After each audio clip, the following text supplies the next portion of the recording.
போன வாரம் வந்து எதேச்சியாக ஒரு ஆச்சாரியருடைய ஒரு கான்டாக்ட் கிடச்சிது. அவர் வந்து குஜராத்தில் இருக்கார். ஒரு வீடியோ பார்த்தேன், அந்த யோக வித்யாவை பற்றி ரொம்ப அருமையாக பேசியிருந்தார். அந்த வீடியோ பாட்காஸ்ட் பார்த்தேன். அப்போ அந்த பாட்காஸ்ட் நடத்துகிற பையன்கிட்ட கான்டாக்ட் பண்ணி இந்த மாதிரி இந்த ஆச்சாரியருடைய பேங்க் அக்கௌண்ட் கிடைக்குமா, நான் இவருக்கு தானம் பண்ணோன்னு ரொம்ப நாளாக நினச்சிருந்தேன், எனக்கு கொஞ்சம் கான்டாக்ட் கொடுக்க முடியுமா, பேங்க் அக்கௌண்ட் டீட்டெயில்ஸ் கொடுக்க முடியுமான்னு கேட்டிருந்தேன். அதுக்கு அந்த பையன் மெசேஜ் பண்ணால், இந்த மாதிரி ஆச்சாரியர் வந்து உங்கள்கிட்ட பேசணுன்னு விரும்புகிறாரு, எதற்காக நீங்கள் வந்து தானம் பண்ண விரும்புகிறீங்க அப்படின்னு பேசணுன்னு விரும்புகிறாரு அப்படின்னு அந்த ஆச்சாரியருடைய ஃபோன் நம்பர் கிடச்சிது. ஸோ அந்த ஆச்சாரியோட பேசியிருந்தேன். ஒரு 5 நிமிஷம் தான் பேசினேன். ரொம்ப சாந்த ஸ்வபாவம், ரொம்ப ரொம்ப இறைவனுடைய ஞாபகத்திலே எப்பொழுதும் இருக்கிறவர். ஆச்சாரிய சத்யபதிஜின்னு சொல்லியிருப்பேன்ல, அவருடைய சிஷ்யர் இவர்.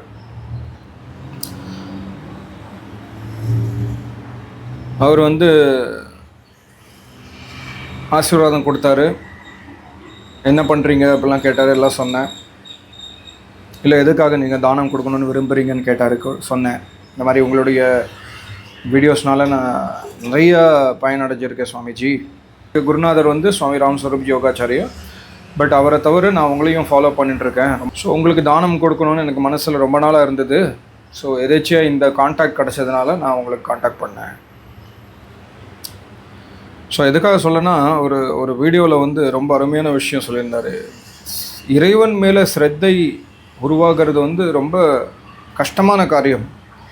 எந்த விஷயத்து மேலே நமக்கு அன்பு ஏற்படுறதோ அந்த விஷயத்து மேலே தான் நமக்கு ஸ்ரத்தை ஏற்படும். எந்த விஷயத்து மேலே ஸ்ரத்தை ஏற்படுறதோ அந்த விஷயத்தையே நம்ம திருப்பி நினைப்போம், திருப்பி செய்வோம். இப்போ இறைவன் மேலே ஸ்ரத்தை வந்தால் தான் நம்ம இறைவனை பற்றி எப்பொழுதுமே நினச்சிட்டு இருக்க முடியும். ஏன் இறைவன் மேலே ஸ்ரத்தை வரலன்னா, ஏன்னா இறைவன் மேலே அன்பு இல்லை. ஏன் இறைவன் மேலே அன்பு இல்லைன்னா, ஏன்னா இறைவன் நமக்காக என்ன செய்கிறாருங்கிற விஷயத்த நம்ம யோசித்து பார்க்குறதே இல்லை அப்படிங்கிற மாதிரி சொல்லியிருந்தார். ஸோ அதான் என்ன சொன்னார்னா, எப்பொழுதுமே நம்ம காலம்பரை எழுந்த உடனே நம்மளுடைய சரீரத்துடைய அனித்தியம், இந்த சரீரம் வந்து ரொம்ப ரொம்ப டெம்ப்ரரி, இந்த சரீரத்துடைய அனித்தியத்தாவை வந்து நம்ம தினசரி காலையில் எழுந்த உடனே யோசித்து பார்க்கணும். எப்போ நமக்கு சரீரம் வந்து ரொம்ப அனித்தியமானதுன்னு தெரியறதோ, அதை வந்து நம்ம அனித்தியமானதுங்கிற விஷயத்த வந்து ரொம்ப ஏகாகிர அவஸ்தா, ரொம்ப ஃபோக்கஸ்டாக நம்ம அதை பற்றி யோசிக்கணும். எப்போ சரீரம் வந்து அனித்தியங்கிற விஷயம் நமக்கு தெரியறதோ அப்போ தான் நமக்கு வந்து மரணம் கண்ணுக்கு தெரியும்.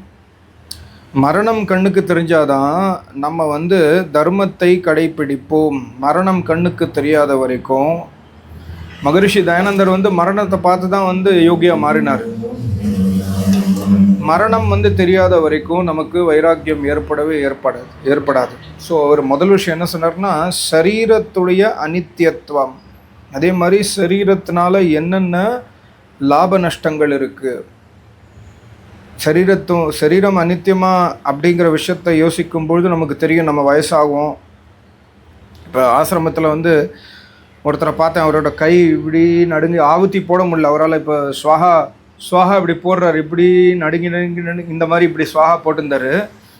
அவரை நான் சின்ன வயசில் பார்த்துருக்கேன். சின்ன வயசுலனா அவர் 50 வயசு இருக்கும்பொழுதுலேருந்து நான் அவரை பார்த்துட்டுருக்கேன். இன்றைக்கி அவருக்கு ரொம்ப வயசாச்சு, 75 வயசு அந்த மாதிரி ஆகிடுச்சு. 55-60 வயசு இருக்கும்போது நான் பார்த்துட்டுருக்கேன். ஸோ நல்ல ஆள் வந்து ரொம்ப அழகாக இருப்பார், நல்ல ஸ்ட்ரென்த்தாக இருப்பார். இப்போ வந்து அவர் கை இப்படி ஆடுது. 80 வயசு, 78 அந்த மாதிரி 80 இருக்குன்னு நினைக்கிறேன், தெரியல ஷுவராக. ஸோ இந்த ஆச்சாரியர் சொன்னதை வந்து அவர் அந்த ஆவத்தி போடும்போது யோசித்து பார்த்தேன், நம்மளும் ஒரு நாள் அப்படி ஆகிடும். ஏன்னா நம்ம வந்து சின்ன வயசுலேருந்தே பிரம்மச்சாரியம் கடைப்பிடிக்கல, சின்ன வயசுலேருந்தே வேதம் ஃபாலோ பண்ணல, குருகுலம் போல, உடம்பு வந்து நம்ம சத்தான உணவு சாப்பிட்டு நம்ம உடம்பை ஒழுங்காக வச்சுக்கல. ஸோ கண்டிப்பாக நம்மளும் இந்த மாதிரி மாறுவோம். கை இப்படி ஆடும், கூன் போடுவோம், கொச்சி வச்சு நடப்போம், இதெல்லாம் நடக்கும். நமக்கும் நடக்கிறதுக்கு வாய்ப்பு ஜாஸ்தி இருக்குது. ஸோ அந்த ஆச்சாரியர் சொன்னது என்னென்னா, காலம்பர தினசரி ஒரு 10 நிமிஷம் உன்னுடைய சரீரத்தை பார்த்து, இந்த சரீரம் வயசான பிறகு உன்னை எப்படி படுத்தும், மற்றவங்களை எப்படி படுத்துங்கிற விஷயத்தை யோசித்து பார்த்தேன்னா, இந்த சரீரத்தை விட்டு நகர வேண்டுங்கிற நினைப்பு வரும். மரணம் ஏற்படுங்கிற நினைப்பு வந்தால் உனக்கு இறைவன் மேலே, தர்மம் மேலே, ஆச்சாரியர் மேலே, வேதத்து மேலே ஸ்ரத்தை ஏற்படுறதுக்கான முதல் வாய்ப்பு இதுதான். அதே மாதிரி வந்து துக் பகுலோ சன்சாராக, நிறைய துக்கங்கள் இருக்குது இந்த சம்சாரத்தில். அந்த விஷயத்தை பற்றியும் திருப்பி திருப்பி யோசிக்கணும். அனித்யானி ஷரீராணி விபவோ நைவ சாஸ்வதம் நித்யம் சந்நிஹிதோ மிருத்யு கர்த்தவ்யோ தர்ம சங்கிரக. சரீரம் அனித்யங்கிற விஷயத்தை வந்து நம்ம திருப்பி திருப்பி யோசிச்சா என்ன ஆகுனா, நித்தியம் சந்நிஹிதோ மிருத்யு, மிருத்யுங்கிறது நித்தியமாக எப்போ வேணால் நித்தியம் சந்நிஹித்தோன்னா கிட்டக்க. மிருத்யு வந்து எப்பொழுது வேணால் நம்ம மரணம் அடைய முடியும், நம்ம அடைஞ்சிருவோம், மரணம் அடைந்து விடுவோம், மிருத்யு வந்து எப்பொழுது வேணாலும் நடக்கும் அப்படிங்கிற விஷயத்த நீ நல்லா நனவு வச்சுட்டேன்னா நீ தர்மத்து மேலே ஃபோக்கஸ் பண்ணுறதுக்கு வாய்ப்பு இருக்குது, இல்லாட்டி வாய்ப்பே கிடையாது. இப்போ நம்மலாம் தர்மம் பண்ணுறோம், ஹோமம் பண்ணுறோம், உபதேசம் பண்ணுறோம், தானம் பண்ணுறோம், ஆச்சாரியர்கிட்ட போகிறோம். இதை ஏன் பண்ணுறோன்னா ஃபார்மாலிட்டியாக பண்ணுறோம். இது வந்து மிருத்யுவுடைய பயத்தினாலேயோ இந்த சரீரத்துடைய அனித்தியத்தை நம்ம தெரிஞ்சுட்டதுனாலையோ நம்ம பண்ணுறதில்ல, ஏதோ ஒரு ஃபார்மாலிட்டியில் பண்ணுறோம். ஸோ அந்த மாதிரி பண்ணிங்கன்னா, அவர் சொன்னார், அந்த மாதிரி பண்ணிங்கன்னா நீங்கள் ஆன்மீக பாதையில் முன்னேறவே முடியாது. ஸோ தினசரி சரீரத்துடைய அனித்தியத்துவத்தை, மரணத்தின் சந்நிஹிதோ, மரணம் வந்து சந்நிஹிதம்னா ரொம்ப கிட்டக்க இருக்குது, எப்போ வேணால் நடக்கலாம். அதே மாதிரி வயசான பிறகு நம்மளுடைய உடல் இப்படி உடலில் வியாதி வரும், கை நடுங்கும், நம்ம வயசானது பிறகு ரொம்ப கஷ்டப்படுவோம் அப்படிங்கிற விஷயத்த திருப்பி திருப்பி நினச்சி பார்த்தா நம்ம இந்த உடலை விட்டு, உடலில் இருக்கிற அந்த ஆசா பாசத்தை விட்டு வெளில வரத்துக்கான ஒரு வாய்ப்பு இருக்குது. அது மட்டும் இல்லாமல் ஒரு மந்திரம் சொன்னார், தெரிஞ்ச மந்திரம் தான். அந்தந்தமஹ பிரவிசந்தி அசம்பூதி உபாசதி தத்தோ பூய இவதே தமோயாபூ சம்பூத்தியாங்கிறதாக. வேதத்தில் இறைவன் என்ன சொல்கிறாருன்னா, சம்பூதி அசம்பூதி, காரியம் காரணம், காரிய பதார்த்தங்கள் இந்த உலகம், காரிய பதார்த்தம் இந்த உலகம், எல்லா விஷயங்களும் நம்மளுடைய உடல்லேருந்து ஆரம்பித்து எல்லா விஷயங்களும் இந்த உலகத்தில் இருக்கிற விஷயங்கள் காரிய பதார்த்தம். காரிய பதார்த்தத்து மேலே நீ ஃபோக்கஸ் பண்ணாலும் சரி, அந்த காரியத்திற்கான காரணம் மூல பிரகிருதி மேலே நீ வந்து பிரகிருத்தியை தேடுறேன், நான் உலகம் எப்படி படைக்கப்பட்டது அப்படிங்கிற விஷயத்த நான் ஆராயிரேன்னு சொல்லிட்டு அந்த பிரகிருதி பின்னாடி ஓடினாலும் சரி, பிரகிருத்தியால் உருவான இந்த உலகத்தின் பின் ஓடினாலும் சரி, அந்தந்தம பிரவிசந்தி, நீ அந்த காலத்தில் நுழைந்து விடுவாய். ஸோ ஜடத்து பின்னாடி ஃபோக்கஸ் போட்டால் அந்த காலத்தில் நுழைந்து விடுவாய். ஜடத்துக்கு பின்னாடி ஓடாத, ஜடவஸ்துவை வந்து பிரயோஜனப்படுத்திக்கொள், ஆனால் ஜடவஸ்துக்கு பின்னாடி ஓடாத அப்படிங்கிற விஷயத்த சொன்னார். அப்போ ஜடத்தினால உன்னுடைய பிரயோஜனம் வந்து நீ யாருங்கிற விஷயத்த ஜடத்தினால தெரிஞ்சுக்க முடியாது, சேத்தனத்தின் மூலமாக தான் தெரிஞ்சுக்க முடியும். சேத்தனத்தில் 2 சேத்தனம் இருக்குது, ஒன்று ஜீவாத்மா, இன்னொன்று பரமாத்மா. ஸோ இந்த மந்திரத்துடைய தாத்பரியம் என்னென்னா, ஜட பூஜையை விட்டு சிலை வழிபாடு, இல்லாட்டி உருவ வழிபாடு, உடல் வழிபாடு, உடல் பற்றியே யோசிச்சுட்டு இருப்போம்ல, நான் எவ்வளோ அழகாக இருக்கேனா இல்லையா, இந்த ஹேர் ஸ்டைல் மாற்றினா எல்லோரும் என்ன பார்ப்பாங்களா இல்லையா, 6 பேக்ஸு 8 பேக்ஸு, எந்த புடவை கட்டுறது, என்ன கலர் வாங்குறது, நான் ஒரு கல்யாணத்துக்கு போனேன்னா நான் மேக்கப் பண்ணிட்டு போகணும், எல்லோரும் என்னை பார்க்கணும், பாராட்டணும், நீ நல்லா இருக்குன்னு சொல்லணும் அப்படின்னு நம்ம யோசிச்சுட்டு இருப்போம்ல. இது ஜட பூஜை. ஜடத்து பின்னாடி போனேன்னா அந்தந்தமஹ பிரவிசந்தி. ஸோ சேத்தனத்திற்கு பின்னாடி போகணும். சேத்தனம் என்ன, சேத்தனம்னா என்ன, இங்கே சேத்தனம்னா ஜீவாத்மா, உயிருடன் இருக்கும் ஆச்சாரியர் சேத்தன ஜீவாத்மா. உயிருடன் இருக்கும் அன்னை தந்தை வித்வான்களாக இருந்தால் ரொம்ப ரொம்ப சந்தோஷம். அப்படி நம்மளுடைய அம்மா அப்பா வித்வான் கிடையாது, வேத ஞானிகள் கிடையாது, அப்படி இருந்தாலும் அவங்களுக்கு நீ சேவை செய்ய வேண்டும். அதே மாதிரி வந்து ஆச்சாரியருடைய ஞானத்தை, அவர் சேத்தன சக்தி ஜீவாத்மா.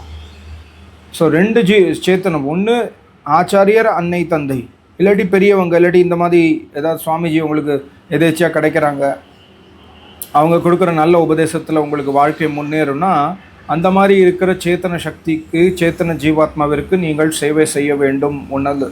முதல் விஷயம். 2வது இறைவன் சேத்தன சக்தி. ஸோ ஜடத்தை விட்டுட்டு இறைவன் மேலே நீ பூஜை செய்ய வேண்டும்.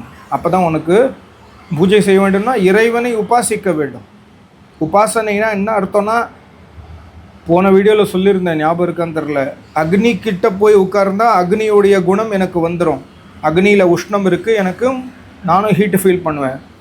ஸோ இறைவன்கிட்ட போய் உட்கார்ந்தா இறைவன்கிட்ட இருக்கிற குணம் நமக்கு வரும்.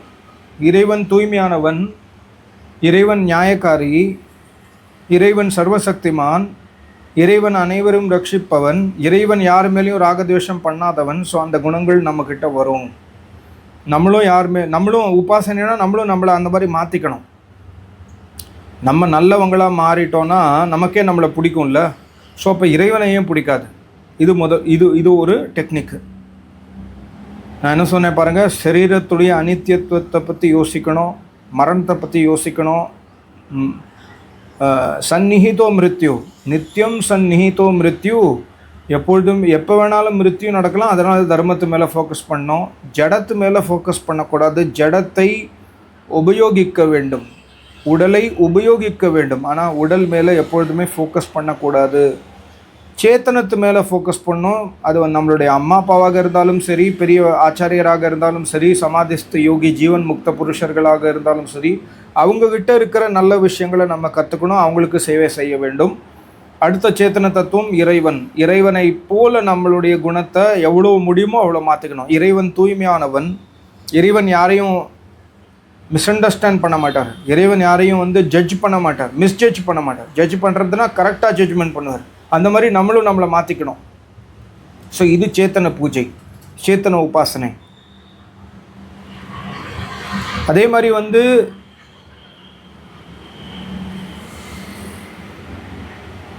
இன்னொரு முக்கியமான விஷயம் சொன்னார், ஜிதேந்திரியத்துவம்.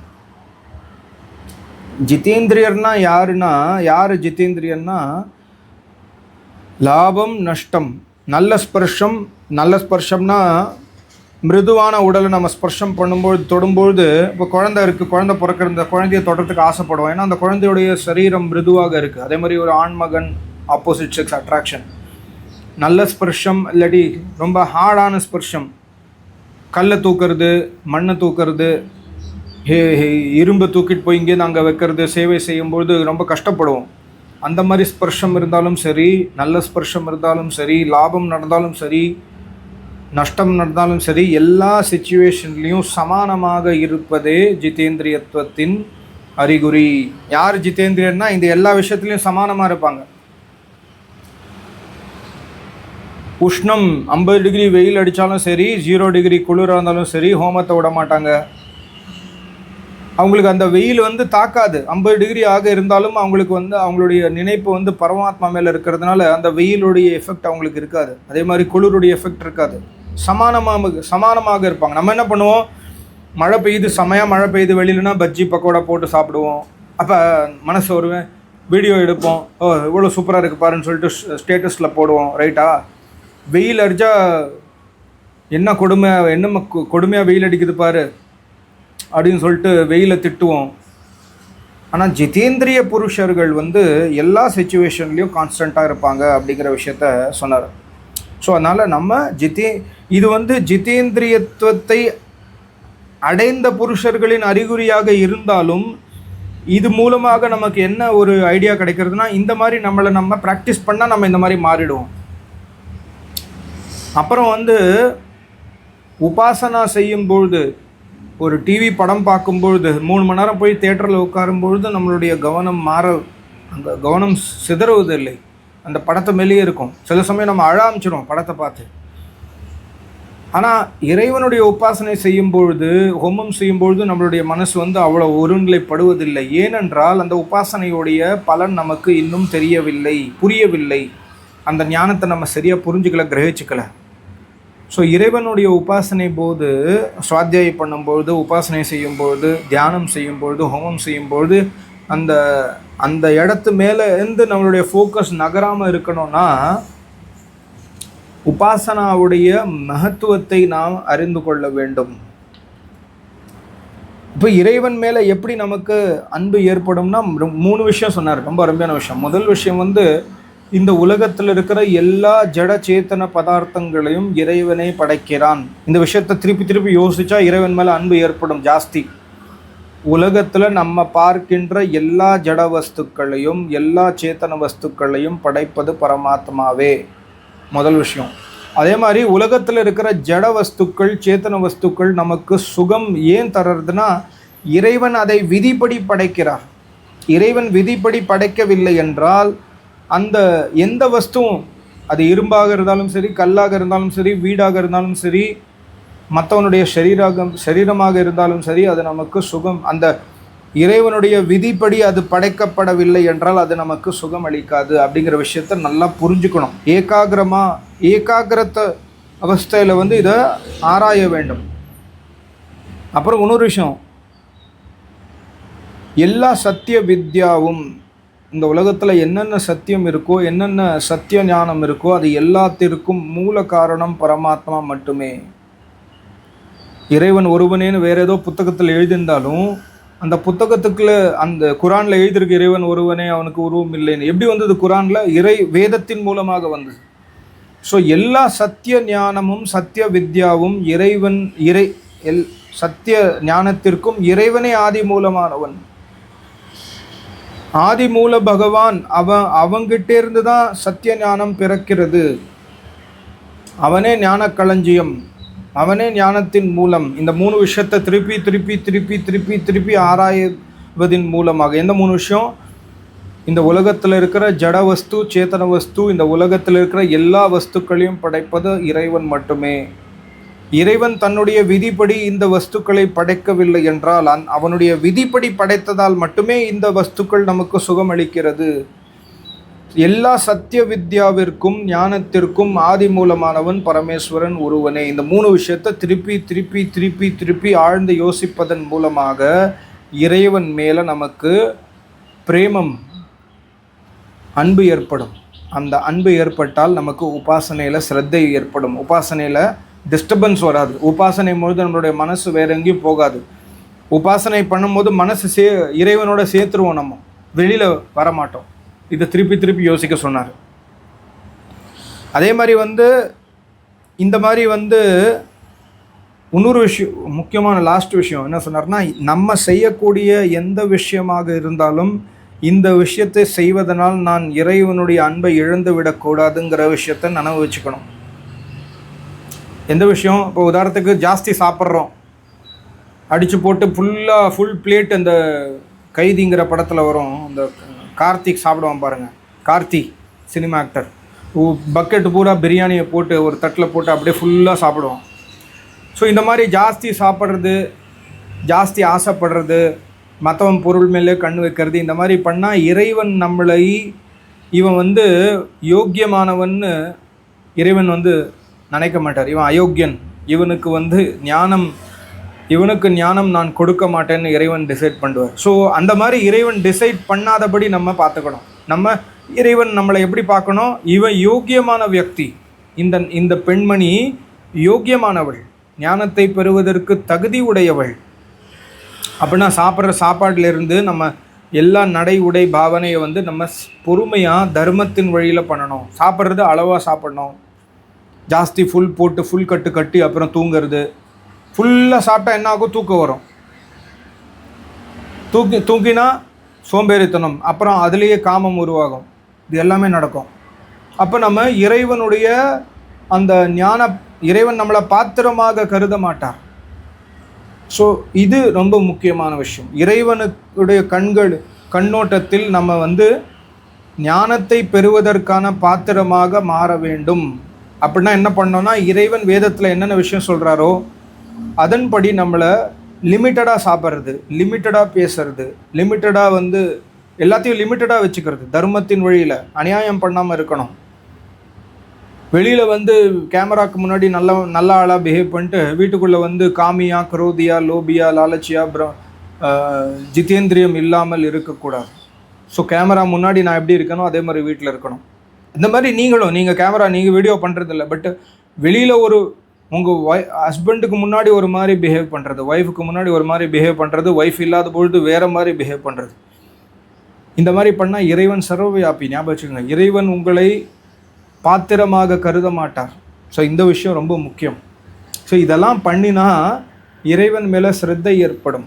நான் சொன்ன விஷயங்கள் எல்லாத்தையும் நோட் பண்ணி திருப்பியும் கேளுங்க. அவர் ஹிந்தியில் சொன்னார், ரொம்ப அருமையாக சொன்னார். தமிழில் சொல்கிறதுக்கு முயற்சி பண்ணியிருக்கேன். ரொம்ப முக்கியமான விஷயம். இப்படி பண்ணால் ஸ்ரத்தை ஏற்படும், ஏகாகிர அவஸ்தா ஏற்படும், சமாதி ஏற்படும். ரொம்ப நன்றி, நமஸ்காரம். ஓம் ஓம் ஓம்.